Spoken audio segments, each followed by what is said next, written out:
documentation on December 16th in the computer under my address, under my alt key number. He's under my property report card, nothing. So he was upset with that. He said he'd have to get back to me at the beginning of January because everybody's going in and out on vacation. Now, I want to back check. I'm going here. So I have a document because I've done lots of public records requests. But guess what address is on there? 9500 Lakeshore Drive. That is not my address. Now, if that's the address he had, how could he have possibly mailed me a 10-day notice of compliance? He couldn't have. And the date he printed this on was 11/2/2022. That's the date of almost every print. I'm going to have to stop you now. Okay. We've got the 3 minutes. Okay. We do have an agenda. Okay, well, I have one last thing to say before you go, if you would. We have an agenda item later in the meeting where we're going to discuss Lakeshore Drive near 561. But Commissioner Marks, did you have something to add? Yes. Thank you, Chair. I always appreciate, we do sincerely, the public comment that we get. But I just wanted to state for the public record that I know that you, Chairman, have been out to Astor a lot. So I know that you're very concerned about what goes on about that. So I didn't want that. I know that was something, but I know that you're very concerned. It's been brought up many times in our meeting. So I just wanted to clear that up. So. I appreciate that comment. And yes, I have spent a lot of time there, and we have been working on that particular road, and there are some legal issues that we have to work around that we can't make the rules as we go. We have to follow the rules that exist. And as much as it would be great if we could just kind of ignore what the law said and just get a road paved, we're not allowed to do certain things because we have public dollars we're working with.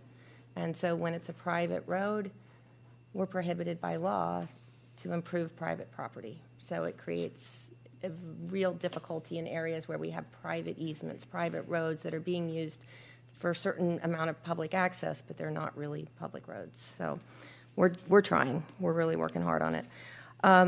Do we have anyone else online? Okay, so we're going to move on to the Clerk of Court's consent agenda. Mr. Cooney? Good morning, and good morning to the Commission. I have 3 items on my consent agenda this morning for your approval. Move for approval. Second. All right. Any discussion? All in favor, say aye. Aye. That passes 5-0. Moving on to consent agenda, tabs 3 through 28. Do we have any items that you wish to pull? And if not, do we have a motion? Move approval. Second. Chairman, I would like to pull a couple of tabs. All right, we're under discussion. We may have to amend our. All right, I'd like to pull tab 7 and tab 14. All right, 7.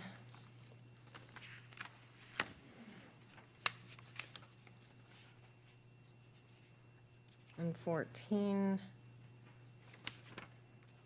All right, so can we just get the motion and second amended to remove 7 and 14? Oh, I was going to withdraw my second. How do we do that? Yeah, all he has to do is amend it.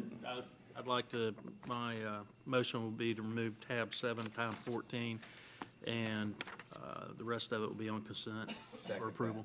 Okay, so we have a first and a second with the amended motion. We'll pull tab 7 and 14. All in favor, say aye. Aye. Any opposed? All right, now tab 7. Commissioner Smith?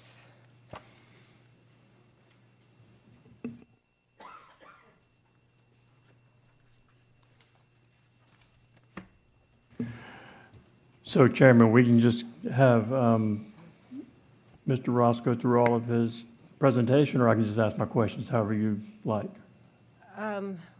Well, The presentation. Can you do a cliff note of the presentation so it's out in the public, and then I'll ask my questions on that? Sure. So this is an item to move to a voice-over IP phone system. Our current vendor for our on-prem phone system is basically pulling out of the United States. They're not going to offer service anymore. So we have looked at some other solutions. We have proposed a solution here. I'm not going to name the vendor. There's some confidential cybersecurity related stuff, so I'm not going to use the vendor name, just as a heads up. But the full contract, I think, is in your guys' agenda packet. So we're asking for approval to move to this other voice-over IP system. And I think there were some issues about, or some questions about reliability and quality of service. Well, there's more. It's more than that. I'm pretty familiar with VoIP. Voice over IP, or internet, telephone, whatever you want to call it. The question I have is on the agreement here. You have a 24-month agreement with, let's see here, you have a 24-month agreement with renewal terms out to the initial 60-month period. I don't see anywhere on here that there's a back out in case there are latency issues with the telephone system. Currently, the traditional phone line runs on DC power, as you know, so when power goes out, you still have your telephone connectivity or you still have communications. However, over voice over IP, as you know, that will not happen, but there are some latency issues.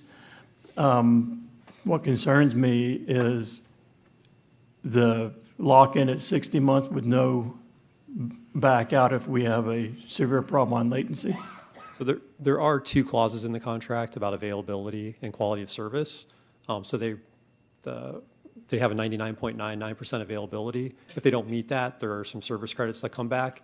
And if it gets to a certain point that it's so bad, 99.9, then there is a clause in there that we can get out of the contract without any sort of penalty. Okay, Also good. So it's in back there. our prepaid fees. All right, the second question is if I'm understanding, reading this correctly, that our current telecommunications bill is $260,000 a year? Roughly. And then we're going to be moving up to $365,000, $365,500 Correct. per year. Correct. Not foregoing the first year because they're giving us credits of $167,000, and I'm sure that's because of the changeover. I did not notice in here any other companies other than I see County Technology and IT Capital, and I looked through my procurement and I didn't see any other companies that bid as though. So this did not go out for bid. It was considered a utility, so we didn't have to go out for bid, and it's also cybersecurity related. We did look at several other companies. We looked at the current vendor. They offer a similar solution. We looked at another vendor. We looked at this vendor. This one was, we felt the best and was actually the cheapest out of the ones that we looked at. So you vetted one other vendor, price comparable? Two others. Two other vendors? The current vendor offers a similar solution, and we looked at a third vendor as well. Okay, and everything's price comparable? Yeah. This current one, they offered the 6 month, which was a really. So y'all are the experts in this, so I'm going to take your word on that, but I would like to see the numbers on the next one when we have something to do. Okay. What are we doing with our old equipment? I know it's antiquated, but are we planning on just throwing it away, or can we give it to like a small town in Roanoke, North Carolina that may use it? I know the Meridian phones are not being serviced anymore, but the key system itself may be able to be used. Yeah, that's a great point. Something we haven't really thought about, but we can certainly talk to procurement. Maybe we would typically send it to surplus and we get auctioned off, but maybe there's some opportunities to, maybe other people are going to be looking for this equipment since it's end of life and. Right, stuff. right, and just help out another municipality if they need help, because there's a lot more rural places that rely on landline solely because they can't get the voice over IP or the fiber optic network that we're allowed to have here. Yeah. So, okay. Commissioner, typically when we do surplus items, we will reach out to our nonprofits or other cities and see if they're in need of any of the material before it goes to auction. So this is certainly an opportunity. There's certainly an opportunity for us to reach out, and if anybody's in need, we're happy to donate that. Okay. So on your latency issue and the 99.9%, how do you quantify that? So we would look at the total downtime that the vendor had and compare it to the total time throughout the year. And that's where you come up with a. Would you take into effect customers' experience, and if they call in and say, hey, I'm having a problem with, I can't understand him, or I've got garbled information? So they have a separate line item for that. It's called the MOS, the mean opinion score. And so they have a threshold for that they have to meet a certain value. If they What's go that threshold? 3.8. Out of? 5. If they go before 3.8 for a certain number of months, then we have the back out clause in the contract as well. What is that, 79%? I have to look at my calculator. I don't know off the top of my head. It's about 79%. I would like to see that a little higher personally, because if only 79% of my conversations are being heard, that's a problem for me. Except if I'm talking to my lovely wife, she probably won't think that's a problem, but. Right. But certain people, yeah. So anyway, I would like to see that number up. Now, don't get me wrong, I think voice over IP is fantastic. I just know that there could be some issues, and I haven't been in this field for about 3.5 years, so technology is rapidly changing, especially with AI and our chip manufacturing capabilities, so I get all that. I just like to keep a strong eye on the quality of service, because they can provide so much more than what our landlines can provide right now due to functionality. I get all that. So if you'll just keep an eye on the latency issue and the call quality, and make sure that when our customers call into us and we call out to them, that they're getting the best service possible, I would appreciate it. Absolutely. And with that, I'd like to make a motion to approve tab 7. We have a second. Thank you. All right, all in favor, say aye. Oh, Aye. more discussion, sorry. I'd like Sorry. a little discussion on it. When I went over the agenda on this, I had 2 questions. Was it bid, and what contract were we purchasing off of? I'm not an expert. You're more of an expert than I am, but these are the type things that I would like to see hard data on. Are we giving people an opportunity to do it, and we're not just picking and choosing? And there's another one in here also the same way, that we're just picking a vendor and saying, we think they have the best.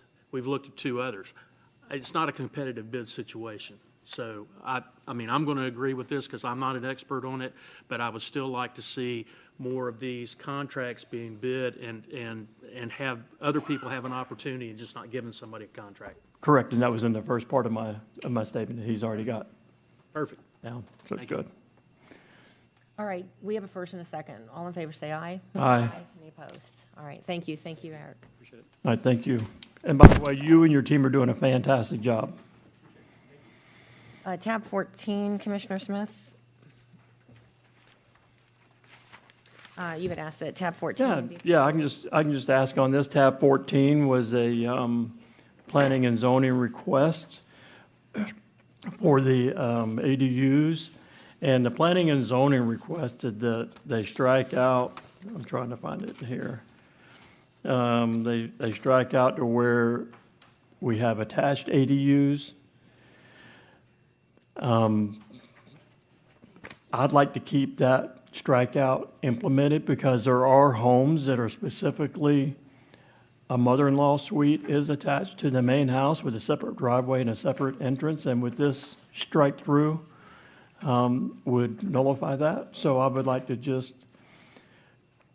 keep the attached ADUs. Everything else is the same, but just instead of striking out the attached ADUs, keep it as it used to be.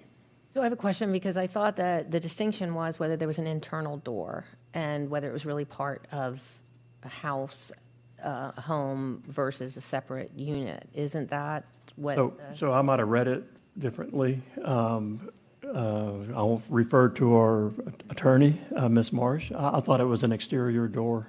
So for paragraph 3 that the Planning and Zoning Board has recommended that you remove, it currently says, or would say, an accessory dwelling unit may be attached to a principal dwelling, but it cannot be accessible from the interior living area. So we would consider it an ADU if it did not have an interior connection. And the homes that Commissioner Smith is talking about, they generally have an interior door and an exterior door or a separate garage. We don't want to assess those as ADUs. So we need this language to stay in. If it's a completely separate building from the primary structure, doesn't have an interior access, that would be considered an ADU and would be assessed impact fees. So we need it to stay so that those new Lennar, D.R. Horton, those types of next generation homes, they're calling them, do not get assessed a separate impact fee. So that's why the language needs to stay in. So, and could you technically, like, block off your door? Like, if you had, or is that, or we don't even want to go there, maybe. I think the concern that staff has is that these newer homes, like the next generation homes, have these separate living areas, but they're really not separate. They're still part of the house. Well, and I take it differently. If you have an aging parent that you want to have live with you, but not live with you, they can have a separate entrance, but if an emergency happens, you don't have to run all the way around your house. You can just go right through the door. Right, and you can have a structure like that. This is just about whether you pay impact fees or not, because at some point, that person may not live there, and you may use it for another purpose, you know? That's what it is. Well, you got to have faith in people sometimes. So I would like to keep that language. So just to clarify, back to Commissioner Campion's point, the following paragraph is a new paragraph 4 to the code, and the staff is trying to identify those factors that we would look at to determine if it is a separate ADU for a separate impact fee. And those would include things like separate utility meter, separate addresses. There's also a comment towards the building code, because there's some building code requirements where it has to be considered as a separate dwelling. So the problem has been age old with, do you charge an impact fee? Do you not charge an impact fee? Simply because the school impact fee is pretty substantial. So we're trying to identify in paragraph 4 the things that we would look at to say, yes, this is an ADU and you have to pay a separate fee. The paragraph 3 is the one that addresses your next generation homes that are under the same roof, maybe having a separate door to the exterior but are still connected to the inside. It's almost considering it an expansion of an existing house under paragraph 3 versus just a completely separate unit. So we are trying to define it, but it is very difficult. And what we've seen in the past is if it has a kitchen, a living area, and a bedroom, but somebody doesn't put in a stove, then now it's not a kitchen and it's not an ADU, and don't charge me, but I'll put the stove in later. And it's been my entire career here of discussing ADUs. Yeah. Yeah. But we want to promote people, having family members live on their property. We want to promote Absolutely, and that's- affordable options for families to have, whether it's their kids that are, still going to school, or their parents that need assistance. We definitely want to promote that. And keep in mind, we do that with other provisions. We do have a impact fee deferral. If you're building a separate ADU and it's 800 square feet or less, you don't pay the impact fee up front. You just you give us a mortgage, and then when you sell it in the future, then it would get paid at that time. So we do have other things to encourage affordable housing. Again, we need the descriptions in paragraph 4, but paragraph 3 we need that so that we're not charging those next gen houses a separate fee. Okay, all right. And with that, I make a motion to approve. I would like to, how would I? So it would be approve it to advertise, accepting paragraph 4 changes from the Planning and Zoning Board. What she said. I'll second that. All right. We've had discussion, but any more? All right. All in favor, say aye. Aye. Any opposed? Excellent. And before we move on then to the next part of the meeting, I did want to point out that on tab 6, because we have folks from the city of Tavares here, and we have Melissa Hill here from the Trust for Public Lands, that we had approved on consent an MOU where we would partner with Mount Dora and Tavares to update the appraisal on the CSX line. No, we're not bound to move forward with this. This is just an opportunity to update that appraisal so that we could move into discussions with CSX about the potential for purchasing or using the mechanism for a rail bed to convert to a trail. So, and this is obviously a long time coming for those of us that have been wanting to see a trail on the old railroad tracks from Tavares to Mount Dora out to Sorrento, connecting to the Wekiva Trail. So it's super exciting that those discussions have reopened, and we appreciate the work of Melissa and her group and trying to help make this happen. So I just wanted to bring that up. Yeah, and I appreciate that. I appreciate them being here. As some of y'all may know, I've been working, this has been dear to my heart for the last 12 years. So we had a little setback, and hopefully we can rebound from that setback and move forward. And I thank TPL for their help this past year and then moving forward with the big referendum as well, your input on that. Thank you. Great, thank you all. Okay, let's see, moving on then to our presentations. Nikki Booth is going to give us an update on the legislative priorities. Good morning, Madam Chair, Commissioners. Nikki Booth, County Manager's Office. I'm going to give you a brief overview of the approved 2025 legislative priorities. As you know, Chairman Campion will be presenting these to our legislative delegation tomorrow morning.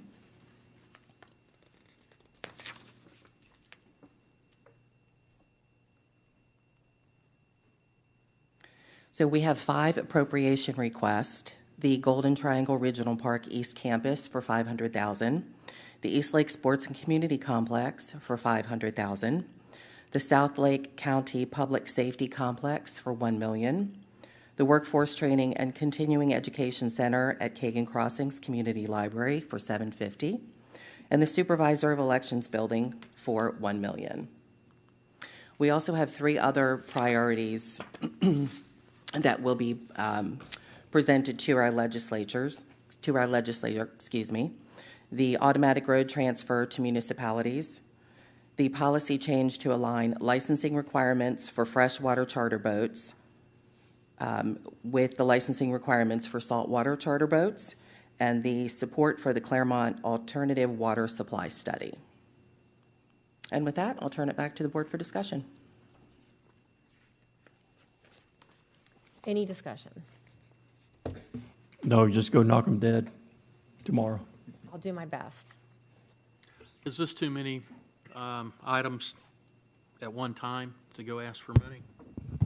No, I think it's normal. I think that's a kind of a short list. It's the 5, right? Was it 5? Yeah. 5 That's- primary. That's pretty much standard from Yeah, what I've seen. and I did have a call from one of our senators, and he is trying to put a meeting together regarding the Claremont Alternative Water Supply Study. So you might want to hit on that pretty hard. All right.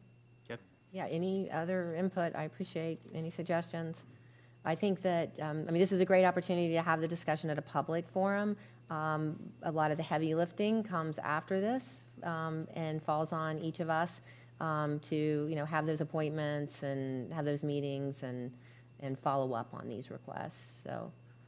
And if I make a suggestion, is Commissioner Parks is very well versed in the Wellness Way and all of his nuances, so I would highly recommend talking to him about some things that would not break the Sunshine Law. Perfect. I think he should probably take the lead on the discussion if the board is going to meet with the senator, St. John's, and anybody else that has skin in the game. I appreciate that, and the chair can cover that, I think, tomorrow very well, but I appreciate you talking to, I'm going to assume, Senator Trudeau. Yes. And I have similar discussions as well with him about this, as well as Representative Yarkowski, too. So, yeah, thank you. Thank you. Pretty important down there. It's very, very important because it's a limiting factor pretty much at this point, water.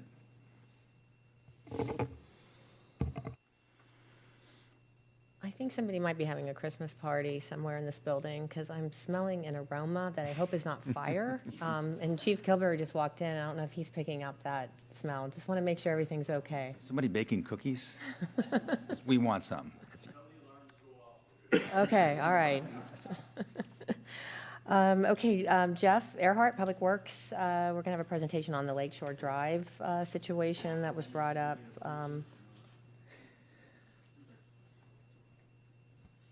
Morning, Jeff Earhart, Engineering Director. This is a follow-up to the online call related to Lakeshore Drive and also a call that was received at the last meeting regarding Lakeshore Drive. Just kind of to show us all where we're at. This is you see the impacted house is on the left. It's right near Autumn and Lakeshore and Evmar, if you know where those roads are.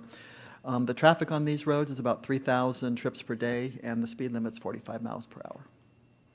This is a photo back in 2012 that kind of shows what it looked like about 10 years ago. We've kind of pointed out the house that was impacted by the car. And I just wanted to kind of show you what it looked like then. And then the next one kind of shows you what it looks like now. There's been a lot of work and conversation with them. You can see there's a lot more trees and buffering around the house that someone else did. But the road has been, it was resurfaced and earlier this year. We also added in, you can see over on the right that the markings were enhanced with the white and the yellow markings. And they're also added the vibratory raised RPMs in that particular area. So there's been quite a bit of coordination with the residents. We started talking with them back in early or late 2023. The road was then resurfaced really as part of our ongoing program in early 24. We added those reflective markers in early 24. We restriped it as part of that paving program. We have ordered radar signs. They're on delivery.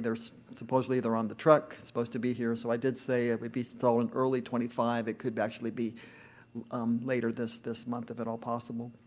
I'm going to show you some graphics about some guardrails that we did look at the potential for guardrails. And there's also some potential for some roundabouts in this particular area.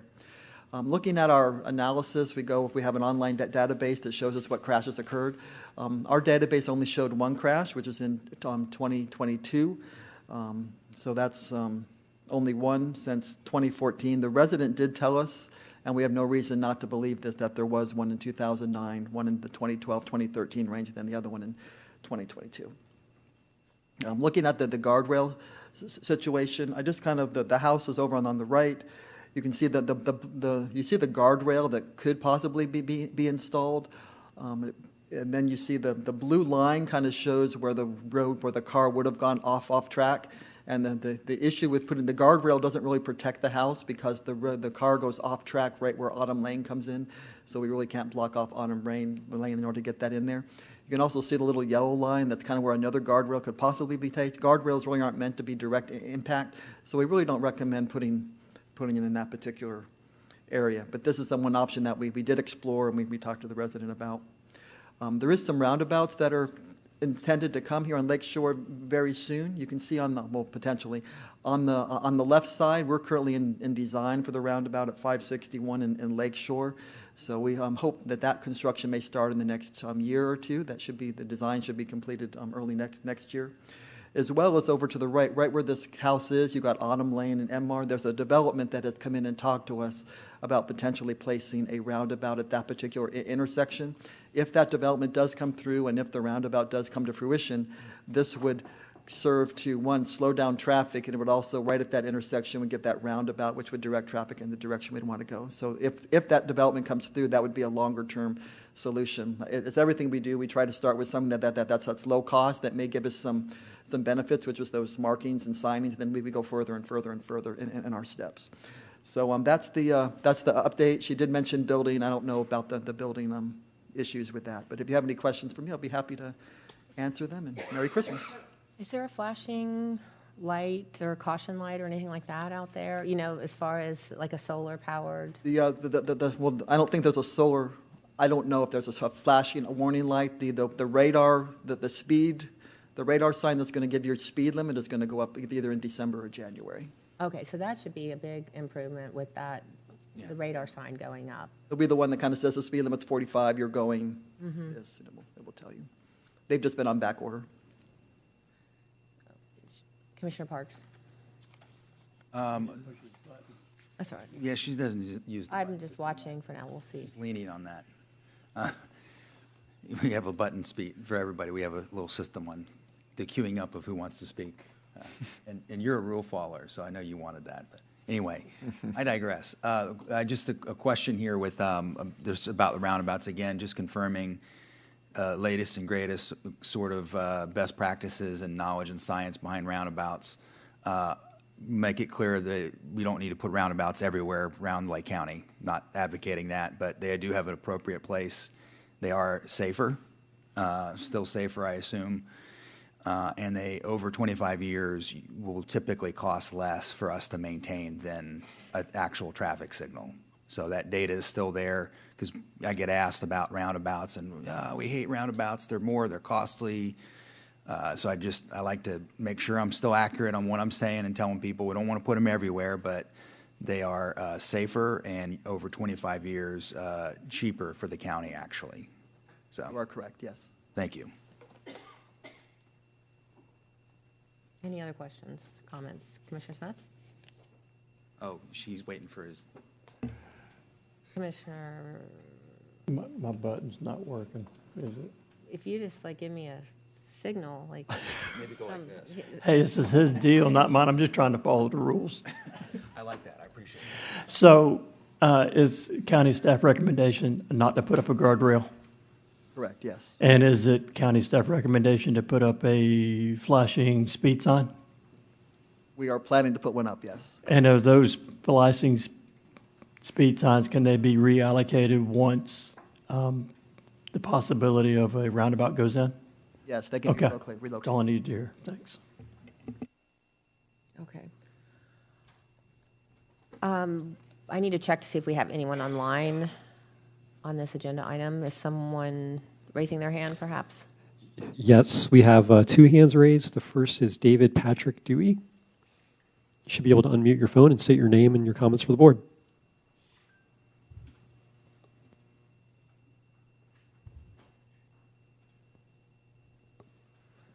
You are unmuted, but we're not hearing you. Mr. Dewey. Can move on to the next one. Vicky Dewey Cashwell. You should be able to unmute and then say your comments for the board. Yes, I'd just like to state for the record that there is more than 3 accidents. I don't know if he's referring to just my house, but I actually have 4 police reports of accidents to my house. But also, I have the traffic analysis data that the community that's projecting to build there did that does not have some of the accidents that I have on the report that I received from FHP. So none of it's actual accurate because they had some on theirs that wasn't on mine. So to make a long story short, there's been over 20 accidents on that actual curve right there with fatalities and very serious injuries.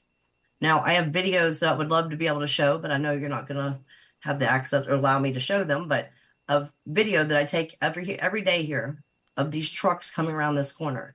And I do appreciate that they're going to put the flashing sign, but the only reason that's happening is because I contacted Mr. George Gadiel 4 weeks ago asking why nothing has been done to this day still. And so he says, oh, nothing's been done. No, nothing has been done. I actually have an email from George Gadiel in 2023, because I've been speaking to him since 2022. He's been they've known about this since 2022. But 2023, he even emails to Mike Olka, which Mike Olka called me the other day after I spoke to the county manager. And it says, have we scheduled this for design yet? I'm not sure we've even really discussed it much. See, that's the point I'm trying to make. You haven't discussed it much because it wasn't of high importance. And it's taken me 2.5 years going through hell, contacting every department known to mankind, to try and get this done. So for them to sit there and try and act like this has been in the works, no, it has not been.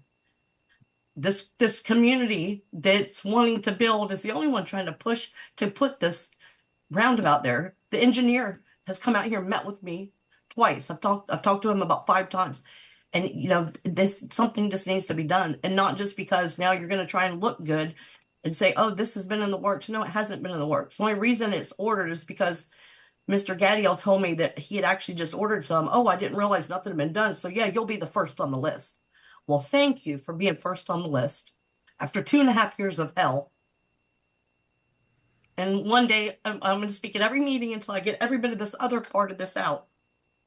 Because it's not right what has happened here. They've known about this too, because I have an email right here that I actually sent back in January of 2023 asking Mr. Gadiel, can you see this building department case on my file yet? He refuses to answer to that. But then I have other emails right behind that where then all of a sudden he's sending an email, hey, what are we doing about this? Have we got this designed yet? I've already talked to y'all last week about that, but not going to go off the agenda. This was on that tab. I'll speak again next time about the rest of this agenda that I have with the building department until something is done. All right, Just thank leave you this- for that information, and thank you for that additional information about the crash history, too. I think that's really relevant, that you got to look at the whole stretch right there. You can't just look right at that one house, and I think that's important. But if we could just keep, if we could be updated when that sign is installed, so that we know that that's being addressed, and any updates on what's happening with that potential development and the roundabout design. Commissioner Parks? Yeah, and just to emphasize, and I do hear what the caller said, and I know this area, and I know there's accidents, and it is dangerous.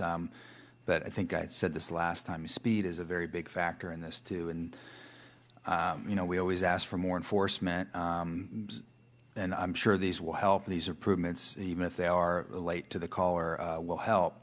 But always remember, too, that we have to get people to slow down and actually pay attention in those situations, because I think there's some crazy speeds that are clocked on that road at times, and that will definitely contributes to that being very dangerous as well. Mm-hmm. And I don't know if there's a speed limit. I mean, you can lower the speed limit, but you can only do that so much, and they still speed. The roundabouts will certainly slow that down in between.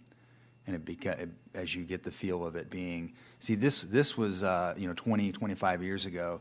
I mean, this is way out in the country, now there wasn't that kind of traffic load on it. And, you might get somebody going by there 80, 90 miles an hour, but it might have only been once a day. Now you have more people doing 80, 90 miles per hour as they're cutting through from Tampa. But I think, some of these improvements long-term will definitely slow it down and make it more of a, I don't want to say a suburban feel, but it'll definitely break it up where it's not wide open out in the country. So I think that'll help as well. But we could look at speed limit. I don't know if you're doing that, Jeff, but looking at speed limits as well. And again, it comes down to enforcement. So talking to the sheriff's department, please, we really do want you to write tickets for people that are speeding, and that'll help as well. Okay, well, thank you for the update, and yeah, just continue to update us as new things happen. Other business, we've got tab 31. This is appointments to the Board of Building Examiners. There are 4 members seeking reappointment. One of those, George Merrick, requires an ethical waiver. So we need... Move approval. I'll second that with the understanding of the ethical waiver. Okay, and that also included adjusting the term. Yes, that's fine. Adjusting the term for one of the members, Jeremy Sean Wiseman. Okay. I'm good. Yes. Okay, all in favor, say aye. Aye. Any opposed? All right, moving on then to tab 32. This is appointment to Library Advisory Board, the Library Advisory Board. We've got District 1 and District 4. I'm in agreement with John Nystrom seeking reappointment. He has served for a number of years and has been very much engaged and appreciates we appreciate his service, and I know he appreciates the chance to do it. We have City of Tavares, Lawrence Ross would fill an unexpired term through 2/28/26, and then District 1, there are 2 applicants, Adam Graham and Tom Vale. Discussion. Oh, well, I would recommend Tom Vale. He sufficiently adequate for the job. He's got a law degree. He's been a treasurer for many years, businessman, long-standing member of the community, who I believe will do a good job reading through all the statutes, codes, and ordinances, making sure things are in place. And that is District? 1, my district, yeah. Your district. Okay, do we have a motion? Yeah, I'm good with District 3. I'd like a motion to approve. Okay, your motion is to approve all, are you going to? I'm sorry. I'd like to make a motion to approve the library board with Commissioner Sabatini's recommendation of Tom Vale. And then District 4, reappointment, and City of Tavares, Lawrence Ross. Yes. Yes. Okay. All right, do we have a second? Second. All right, any further discussion? All in favor, say aye. Aye. Any opposed? All right, passes 5-0. Board discussion on P and Z appointment. This is District 1 to fill unexpired term on P and Z ending January 31st, 2025, plus an additional term ending January 31st, 2029. The following individuals have applied, and that's Don Bailey, a District 1 resident, and Joseph De Pergola, a District 1 resident.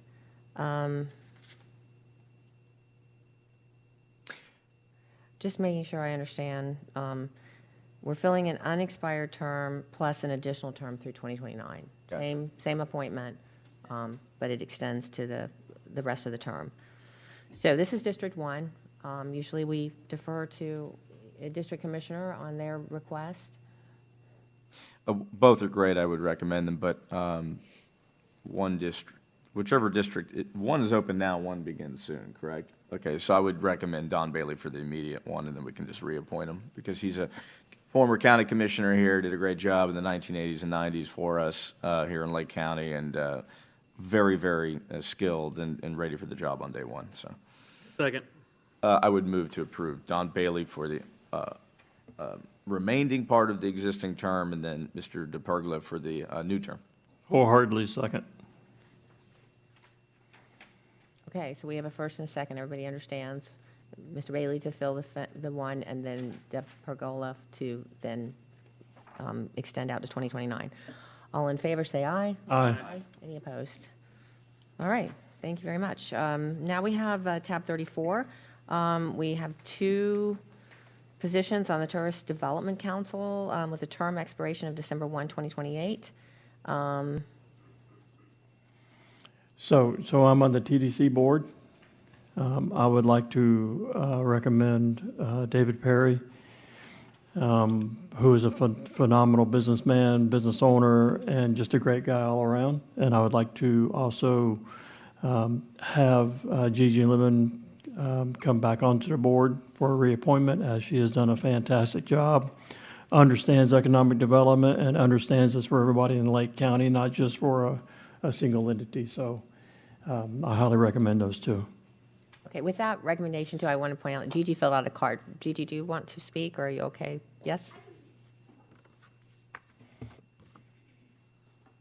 Good morning. My name is Gigi Lemon. I am with the Big House Sports Complex. As of January 2025, we've been open 12 years. We're excited to be in the city of Tavares and in Lake County. We bring a lot of economic tourism to the county each weekend. As a matter of fact, we have a free camp for kids this weekend for baseball. So anyone that's available Saturday mornings. We're really excited about being a part of it. And I think with Commissioner Smith heading up the Tourist Development Council, we have a lot of work to do between now and 2028 in order to try and really establish ourselves as basically a player in the state of Florida so far as tourism coming here. I thank you for the recommendation and hope that you'll approve it. Thank you very much. Thank you, Gigi. All right, so do we have a motion? Was that a motion? You're going to turn it into a motion? That was a motion, yes. All right, do we have a second? Second. All right, any further discussion? All in favor, say aye. Aye. Aye, any opposed? That passes 5-0. Madam Chair, I made a mistake on the last appointment, and I just spoke to our council and would like to amend it. I made a mistake. I thought there was actually 2 different reigns. These are 2 consecutive ones.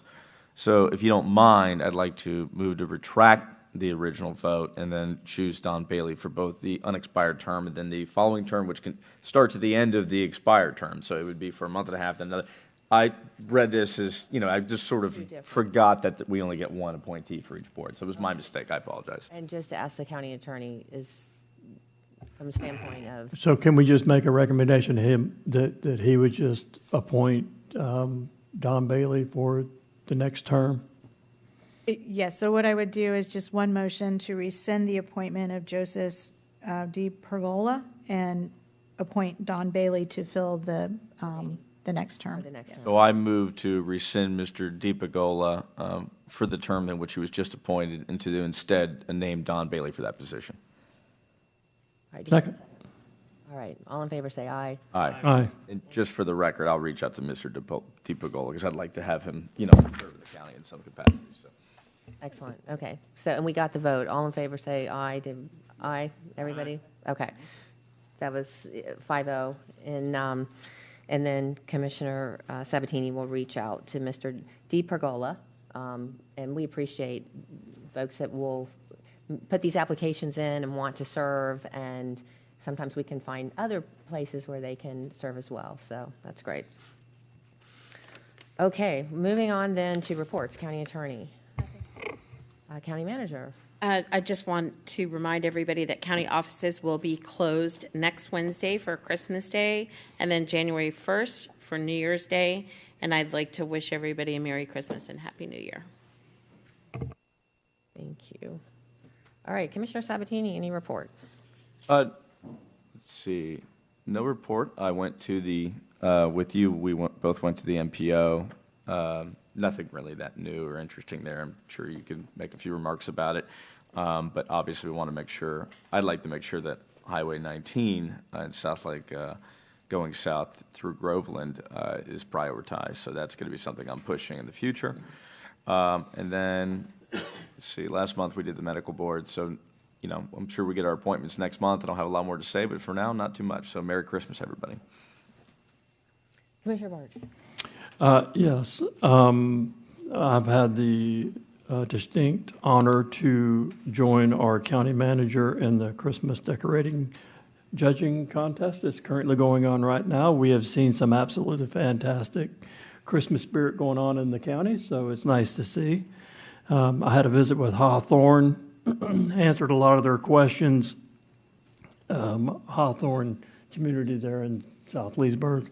They had a lot of questions with the county. I answered a lot of their questions for the county, and I meet with them once a quarter, so it's nice to be able to do that. I met the new mayor of Asatula, very nice guy. I would recommend every one of you to reach out to him. He's new, but he seems genuine to me, and I really enjoyed my talk to him. Very nice to meet him. I met with Lake Tech and Deanna Thomas and a private business on enhancing technical studies. As you know, I'm a big tech guy, so I'm always looking for ways and opportunities to enhance our technical schools, and I believe that we are well on our way to absolutely do that. And that's all I have right at this second. All right, thank you. Commissioner Parks. Oh, one more thing. Merry Christmas. Merry Christmas. It's important. Thank you, Chair. So got back last week, was at the Florida Association of Counties, where some legislative policies were formulated by over 375, well, at least hopefully 375 county commissioners from around the state of Florida had input. I think our two new commissioners were there, so it was good to see them there, as well as the county manager, maybe for a day at least, was there. So I appreciate you all being there. And I'll have a summary instead of going over that right now. I'll just give you all, we'll make sure that you get a written summary of that. And that's important for people to know because they, as a county, organization representing all counties around Florida, will put forward important policies that affect us, especially when it comes to government closest to the people works best, as we know. Policies, home rule, and our relationship with the legislators is very important. And so those policies come together, and now as we go into session, we act as one voice, maybe not agreeing with all the policies, but most of them, and work with our legislators moving into the coming session. So I'll make sure you all get a written copy of that as well, so that you know what's going on. Other than that, happy to announce that January 22nd, we will be having a workshop meeting in Ferndale. It's the first that I can tell from in the history of Lake County. And I'm not sure if Ferndale's grown that much in maybe the last 30 years, although it's growing now. But they do have issues and concerns, and we just went through the ISBA 3 or 4 months ago, as you know. Past chair dealt with that, and we got that agreement formalized for another 20 years. They're very happy, but they also, residents of Ferndale, wanted us to come out and maybe just talk about what the county does. So we're going to have some staff out there for that, and then talk about long-term planning to keep Ferndale rural. That's obviously on the, if its importance being on the west side of Lake Apopka and the wildlife corridor and the agricultural lands that are still there remaining, we want to protect that. So looking forward to everybody to write that down on the calendars. Hopefully you all can be there on January 22nd. Other than that, Commissioner Smith, I really appreciate you started a wonderful tradition getting the Tavares choir out. That was very beautiful. There's nothing like hearing that in the round building here coming in and then hearing them this morning. So thank you for doing that. And I hope that we do this every year. So I really appreciate them and doing that. Seeing those kids do that is just wonderful. Other than that, also enjoyed a lot of events, as probably all you have around the county in your various cities. They're all doing a great job. All the cities do an incredible job of just that extra special touch of celebrating the season. So thank you all for doing that. And Merry Christmas to you all. Happy New Year. Look forward to working with you in 2025. Thank you. Just a couple things. I was able to have a couple more meetings on Lake Amos and the Round Lake Road, Wolf Branch area. Appreciate Carl Bursa and Jordan Salinger attending those meetings and explaining the drainage situation to residents. We have a few more of those meetings coming up. This is follow-up on our town hall meeting that we had out on Round Lake Road at Real Life Church. So we're working on that. Also had a chance to go out and tour the Britt Road collapse. And it's just completely amazing. It's like 100 feet wide. Devastating. Yes, it's just apocalyptic looking, like right out of a movie or something. Staff is working hard trying to secure other right-of-way, if at all possible, to be able to reroute that a little bit so that we could have that north-south connection open. It's difficult, it's complicated. I'm doing my best to try to get that information out to the public so people understand it's not like Wolf Branch where we had the right of way and we were able to go in, put a culvert in, fix it, and get it up and going within almost 3 weeks. This is a major, major project. If it were to be undertaken in the same location, you would almost have to have a bridge. And as we all know, that would be extremely expensive. And at some point, this just may not make sense to have that north-south connector if we can't get right away at a reasonable, price. So that's being worked on, and a lot of effort is going into that. At the MPO meeting, I brought up the fact that State Road 44B is in a horrible condition right now as far as the number of cars that are using and trucks using that north-south connector. That's been exacerbated by the Britt Road collapse. We have so much more we already were over capacity, and now it's untenable. Basically, you have 3 or 4 cycles at each of those intersections, and then people that live in neighborhoods along 44B, a lot of them have difficulty just getting out of their neighborhoods. So around 2010, there was a design and there was engineering done by the state to widen that road and provide for additional turn lanes and some U-turn type scenarios all along that road. That has not been funded. So here we are in 2024. It's on the MPO top list, top priority. It's a $28 million project. It's like so many other projects in Lake County. I mean, there's a huge, huge need, but we rely upon the state to work with us on these things, and there hasn't really been money for new projects coming in the last 2 years on the MPO list. So we just have to continue to speak with our representatives at District 5, FDOT. There is, and I think I'm going to put this out on social media just to see if residents would weigh in on the FDOT website on their public hearing for their work program. There's a plan to actually resurface that road. It's like a $3 or $4 million project. That's going to happen at a time when the road is over capacity, so that could actually make problems worse if they're working on the road. I'd rather see that money go towards the long-term improvements that are needed. So I'm just going to ask residents to weigh in and let DOT know how bad the situation is. I know staff were working on a meeting to bring the district, the secretary out to have him take a look at it. I know the city of Eustis and Mount Dora have also done that. We've asked sent a letter. We haven't done the letter yet to City of Eustis and Mount Dora, but I think that we need to send a letter, ask them to adopt a resolution that would support getting those 44B improvements in place. So that's something I could put on the agenda if I need to do that, to ask you all for your support, from those two cities. The resolution could go to the MPO so that we keep that up on the list, as a priority, and then also to reach out to DOT and try to get their help. So the other thing that I did was had a meeting with City of Mount Dora officials along with our legislative delegation about a smell problem. The City of Mount Dora now has data that shows that the smell that is occurring in and around Sorrento Avenue, Old 46, as well as reaching into downtown Mount Dora and then going really into the Sullivan's Ranch area.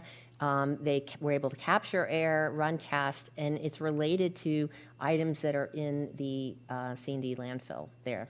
And it's mainly related to the drywall, although some of it is chemicals and things like acetone, things that get in the air, irritate people's eyes, bother people that have breathing conditions. And so they were reaching out, the city, to the legislative delegation to try to get some help with FDP. This landfill, unfortunately, has been given an extension to add more capacity, upward capacity, like another 100 feet. So the request is that FDP would really take a look at this, and their concerns about the Wolf Branch sink is immediately adjacent.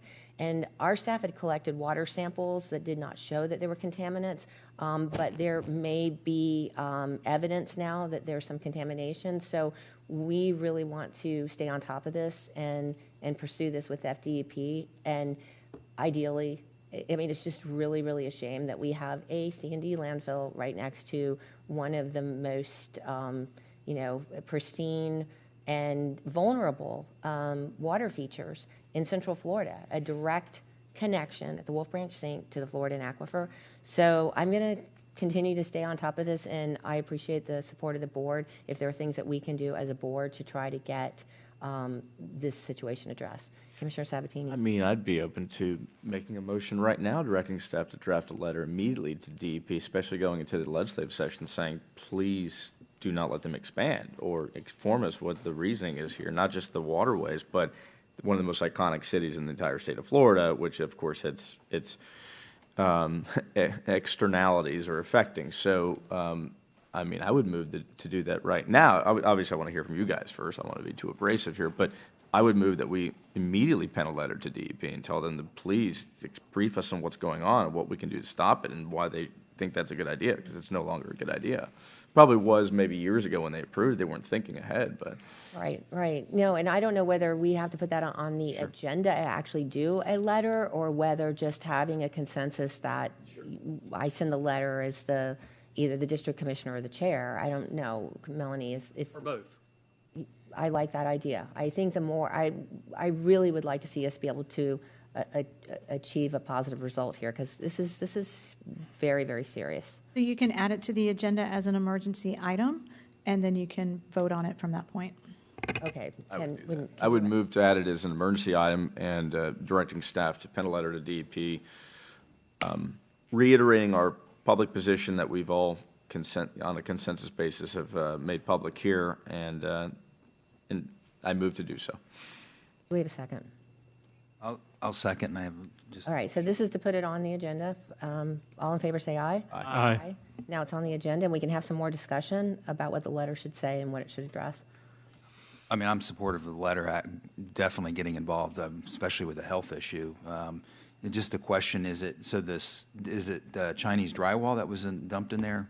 Gypsum and probably the drywall coming from South Florida, probably from places far beyond Lake County, coming to this landfill. And as you know, that material smells really, really bad. Yeah, exactly. It's unfortunately, it's going to be really hard to get that out. But let's see what they can do for sure. And they unfortunately, when this was permitted, it wasn't lined, so that is an issue to water. And now the landfills are required. Do you know that for a fact? Do we know? I mean, if it's an old C&D landfill, when was it permitted? Oh, a long time ago. I Melanie, do remember you this. remember It's offhand? pre-deep, the pre-new rule, there would be no way that it'd be lined. It's probably, it may have a clay layer at the bottom, a small clay layer, but We would have to pull the files on it. There was also a consent order years ago with DEP that Lake County was involved in, so we'd have to go back and pull all of that. yeah. Yeah, it was an old bar pit, as you know, years and years ago, but it's been expanded, and then it was annexed into the city of Mount Dora. I believe that they were looking at it as an opportunity then to annex properties contiguous to it. The city then proceeded, this is a couple of years ago, they proceeded to annex the Wolf Branch Sink. This was before the Water Authority was switched over, according to legislation, to the form that it is in now. That doesn't change the fact that the Wolf Branch Sink is still owned by the Lake County Water Authority. Annexing into the city just Yeah. means that, you know, any improvements and things that are done out there would go through them for permitting. But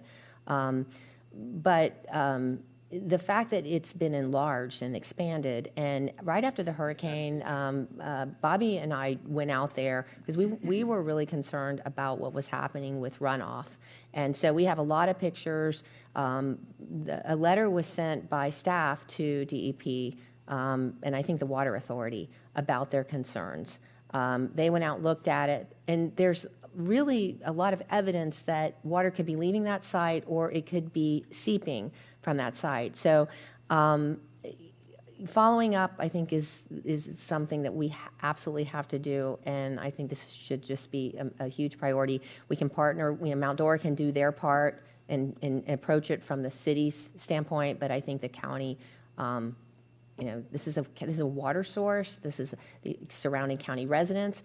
Even Mount Dora residents are county residents. Sullivan's Ranch, unincorporated residents. It affects that entire area. Well, to your Absolutely. question, you know, if it's not lined and it's an old landfill, it's not permitted like it would be today, why are you going to permit another 100 feet of airspace on it?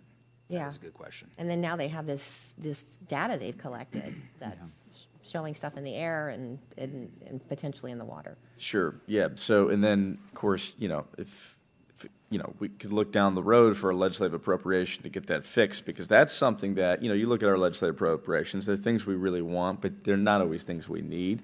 This sort of thing in Tallahassee can be very much expedited. People think it's a real environmental hazard and serious issue, and they can get that in last minute, easy.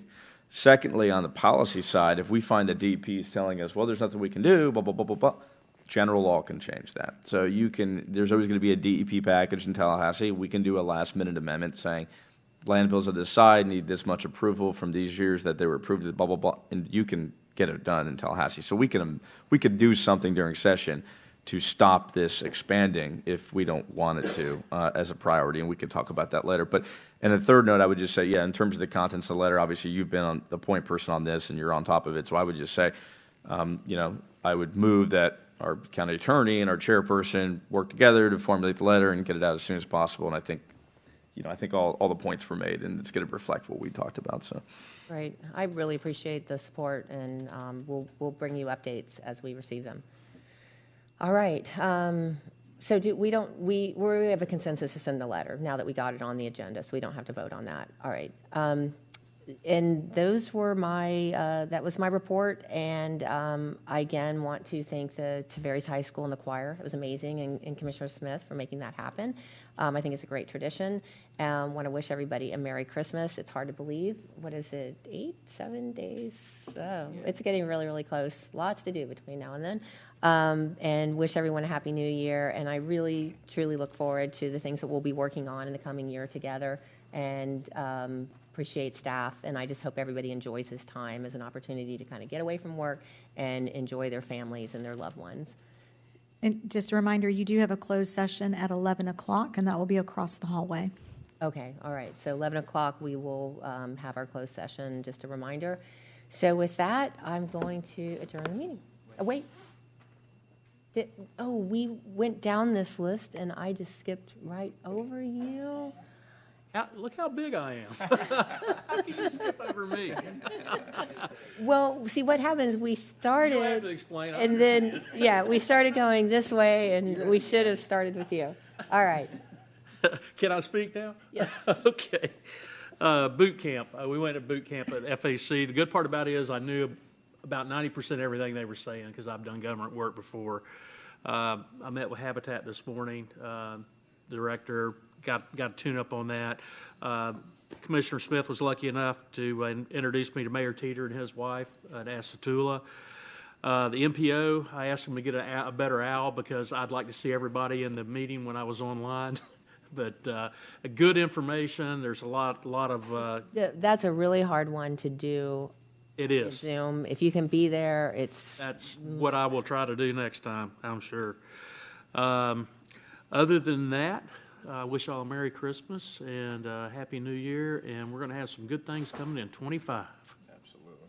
Thank you very much, Commissioner Morse. And with that, we stand adjourned. Oh, wait, you went. No, You told me to wait till the end. I'm waiting for it. Oh, for our today's the day. All right, is this going to be a really good one? Is it worth? So this is a good one, and it segues what you were saying. Today is Say It Now Day, and it is Say It Now Day. It is to reach out to your friends and family and people that assisted you, to tell them that you appreciate everything that they have done for you. It's to show your gratitude for the human beings around you. So Say it now. it's Say It Nowadays. So call up your friends and family and call up a stranger and just say, hey, I certainly appreciate you. And we can make that Say It Now all the way through Christmas. All the way through This Christmas. is a chance to let those people we love that know that we appreciate them. Thank you, Commissioner Smith. We stand adjourned. Boy, I was really trying to adjourn that meeting. Congrats, Don. Thank you.